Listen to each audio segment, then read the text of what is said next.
Nous devons apprendre ou réapprendre les règles et les bons comportements pour mieux vivre les uns, les unes avec les autres.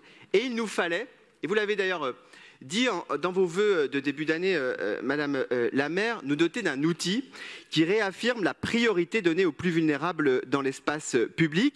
C'est d'abord ce que dit ce code de la rue. C'est 12 règles qui ont été rappelées, 7 axes prioritaires, 50 actions qui sont des actions concrètes qu'il s'agit maintenant d'habiter, de faire vivre et effectivement de déployer. C'est une démarche qui est une démarche originale, c'est une démarche qui est une démarche évolutive, encore une fois menée après un vaste travail de concertation et qui vient d'ailleurs compléter le travail que nous avons mené avec la préfecture de police autour du DGO sécurité routière.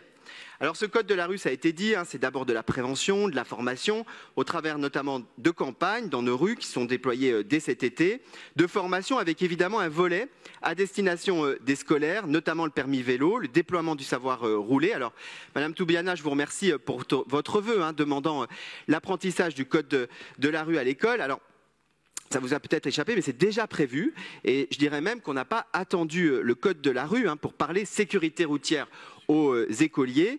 Nos enfants, je le rappelle, parce que c'est aussi important de le redire, sont bien loin d'être les seuls à avoir besoin de formation sur ces questions. Il faut bien évidemment leur donner toutes les clés pour ne pas être la cause des accidents de demain, mais il faut aussi arrêter de leur apprendre à faire attention sous prétexte qu'ils sont fragiles. Il est temps de renverser la charge de l'attention. Ce sont à celles et ceux qui peuvent être dangereux, et en premier lieu aux motorisés, de faire attention aux enfants. C'est aussi un élément qui est un élément important pour arriver justement à lâcher la main de ces enfants.